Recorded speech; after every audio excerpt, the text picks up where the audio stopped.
বিয়ের বয়স কার কার পার হয়ে গেছে বলো তো একবার। আজকের এই ভিডিওটি আমি তাদের উপর বেসিক্যালি জোর দিয়ে বানাচ্ছি যাদের বয়স আজ 30 ছুঁয়েছে, 35 বা 40। বিয়ের বয়স পার হয়ে গেলে সমাজ যা বলে তার জবাব বন্ধু আজ এখানেই আছে। ভিডিওটি ধৈর্য সহকারে স্কিপ না করে দেখলে তোমরা অবশ্যই এই জবাবটা দিতে পারবে, যেটা আজ আমি তোমাদের ভিডিওতে বলবো। তোমার বয়স 30 ছুঁয়েছে, কারো বা 35, আবার কারো 40, আর সমাজ সমাজ চুপ করে বসে নেই। তোমার এখনো বিয়ে হয়নি, সমস্যা কি? একা থাকলে চলবে না, ঘড়ি টিকটিক করছে, সময় চলে যাচ্ছে, প্রতিটি বাক্য যেন একেবারে বিষাক্ত তীর। কিন্তু প্রশ্ন হলো, তুমি কি সত্যি পিছিয়ে পড়েছো, নাকি শুধু সমাজের বানানো নিয়ম নিজেকে বিচার করছো? বিয়ের নির্দিষ্ট কি কোনো বয়স নেই? আমাদের সমাজে একটা প্রচলিত ধারণা, মেয়েদের 25-এর মধ্যে আর ছেলেদের 30-এর মধ্যে বিয়ে করতেই হবে। কিন্তু এই নিয়ম কোথা থেকে এলো? আইন কোথাও কি লেখা আছে? না, এটা এসেছে গভীর সংস্কার আর চাপ তৈরি করার চেনাপথ থেকে। কিন্তু পৃথিবী তো বদলেছে। আজকে নারী পুরুষ দুজনে কেরিয়ার বানাচ্ছে, স্বপ্ন তৈরি করছে, নিজের পরিচয় করছে। আর যদি কেউ 35-এ বিয়ে করে, সেটা তো লেট নয়, সেটা তো সঠিক সময়ে সঠিক সিদ্ধান্ত নিচ্ছে। মনে রাখো, বিয়ের সময়ের নেই, মানুষের সাথে মিলের ব্যাপার, মানুষের সাথে মনের ব্যাপার। আর একটা ভুল মানুষের সঙ্গে তাড়াহুড়ো করো বিয়ে করো না, একটা শান্তিপূর্ণ একাকিত্বের থেকে অনেক বেশি কষ্টকর। সমাজ আসলে ভয় পায় স্বাধীন মানুষকে। তুমি যখন বিয়ে করোনি অথচ হাসি মুখে বাঁচছো, নিজের পথে হাঁটছো, তখন সমাজ অবাক হয়। তারা ভাবে, এ তো ভাঙলো না রে, দমলো না রে। তাদের চোখে তুমি যেন একটা একা থেকে যুদ্ধ জয় করা প্রতীক। কারণ তুমি তো প্রমাণ করছো একজন মানুষ একা থেকেও সুখী হতে পারে। সমাজ ভয় পায় সেই নারীকে, সেই শক্তিকে যে নিজের সিদ্ধান্ত নিজে নেয়, যে বিয়ের মতো বড় সিদ্ধান্তকে সমাজকে খুশি করতে না গিয়ে নিজের মতো করে নিতে চায়। তুমি যখন বলো না আমি বিয়ে করব, কিন্তু তখন যখন তুমি নিজে মনে করবে যে সময় এসেছে, তখন তুমি এক বিশাল সাহসিকতা দেখাচ্ছ। এই সাহসের নাম নিজেকে ভালোবাসা।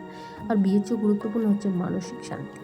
অনেকেই তো সমাজের চাপ পড়ে 23-24 বছরেই বিয়ে করে ফেলে, তারপর একজন মানসিক নির্যাতনকারীর সঙ্গীর সঙ্গে বছরের পর বছর কাটিয়ে দেয়। কারণ সমাজ বলে, তালাক না মানিয়ে নাও, তাহলে কি তারা সুখী? না।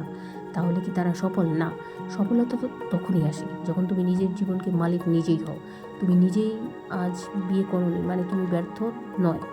তুমি নিজেকে চিনছো, যাচাই করছো কী চাই, কাকে চাই, কেমন জীবন চাই।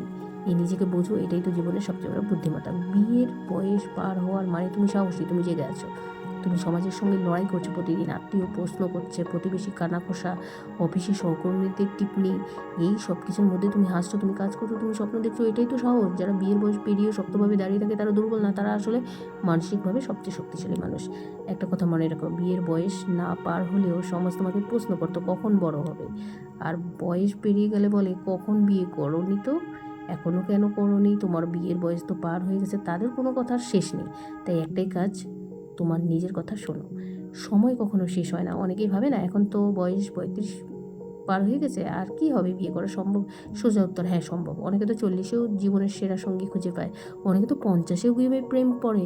বিয়ে শুধু একটা বয়সের ধাপ নয়, এটা তো দুইটা পরিপক্ক মানুষের বোঝা পড়ার গল্প। আর একটা কথা, তুমি যদি কাউকে পাও যে তোমার বয়সকে সম্মান করে, যে তোমার যাত্রাকে বোঝে, সে তো অনেক ভালো একটা সঙ্গী, তাই না? তখন তোমার সম্পর্ক আরও অনেক পরিণত, অনেক স্থিতিশীল। যারা তোমাকে ছোট করে দেখে তারা নিজেরাই ছোট। অনেক আত্মীয় বলবে, এখনও বিয়ে করোনি, কবে করবে? অনেকে আবার তোমার মতো তো স্ট্যান্ডার্ড অনেকটা হাই। কেউ বা বলবে, বয়স তো অনেকই হয়ে গেল, তুমি কি জানো এর পিছনে কী কী লুকিয়ে আছে? তাদের নিজস্ব ব্যর্থতা আর ঈর্ষা। তাই তারা নিজের হয়তো তাড়াহুড়ো করে ভুল সিদ্ধান্ত নিয়েছে, এখন চায় তুমিও সেই সিদ্ধান্ততে ভুল করো, যেন তাদের ভুলটাই সঠিক প্রমাণ হয়। কিন্তু তুমি যখন আত্মবিশ্বাসের সঙ্গে বলো, আমি সময় নেব, কারণ আমি নিজের জীবনে ভুল মানুষ চাই না, তখন তোমার প্রতিটা কথা তাদের কাছে আগুন হয়ে উঠবে। আর নিজের মূল্য নিজেই বোঝো, কাউকে প্রমাণ করতে যেও না। তুমি বিয়ে করোনি বলে তুমি অসম্পূর্ণ বা ধারণা মিথ্যা। তুমি শিক্ষিত, স্বাবলম্বী, সচেতন, এটাই তোমার পরিচয়। তুমি প্রেম চাও, বিয়ে চাও, কিন্তু সেটা নিজের মতো করে, নিজের ছন্দেতে। এটা সাহস, স্বাধীনতা, আত্মসম্মান। এই গুণগুলোকে অনেকে বিয়ে করা মানুষ পায় না। পৃথিবীর সবচেয়ে দামি জিনিসগুলো হলো নিজেকে বোঝা। তুমি সেটা পারছো, তাই কারোর সামনে মাথা নত করার কোনো দরকার নেই। আর তুমি একা নও, তুমি অনন্য। আজ এই পৃথিবীতে হাজার হাজার মানুষ আছে যারা বিয়ে প্রচলিত বয়স পেরিয়ে গেছে, কিন্তু তারা দূর দূরান্তভাবে পাচ্ছে। তারা শিল্পী, তারা উদ্যোক্তা, শিক্ষিকা, চিকিৎসক, লেখক, তারা সমাজ বদলে নিচ্ছে। তারা একা কিন্তু অসহায় নয়, তারা পরিণত কিন্তু সমাজের চাপে বিধ্বস্ত নয়। তুমি সেই দলের একজন, তুমি একা নও, তুমি আসলে অসংখ্য সাহসী মানুষের অংশ, যারা একটা নতুন সমাজ তৈরি করছে।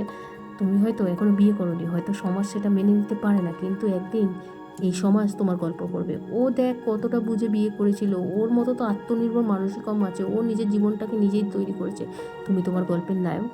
তুমি কোনো লেট ম্যারেজ না, তুমি সঠিক সময়ের মানুষ।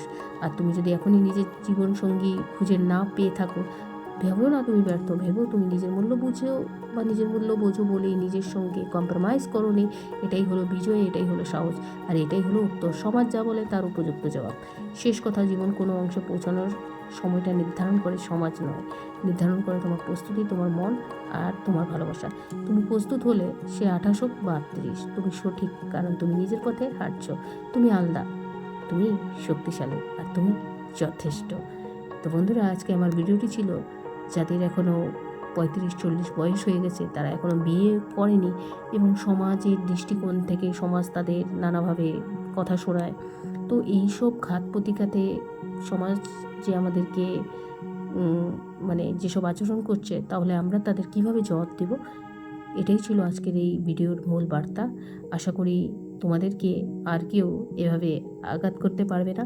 আর বিয়ে করবা কি করবে না সেটাতে তোমার ব্যক্তিগত মতামত, সমাজের কথায় কান দিবে না। শুধু তোমার লক্ষ্য থাকবে একটাই, যে আমি সঠিক সময়ে সঠিক মানুষকে জীবনসঙ্গী করব। তো বন্ধুরা, আজকে আমার ভিডিওটি তোমাদের কেমন লাগলো একটি লাইক অবশ্যই করে দাও, আর পাশে থাকা নোটিফিকেশন বেলটিকে অন করতে ভুলবে না। Thanks for watching.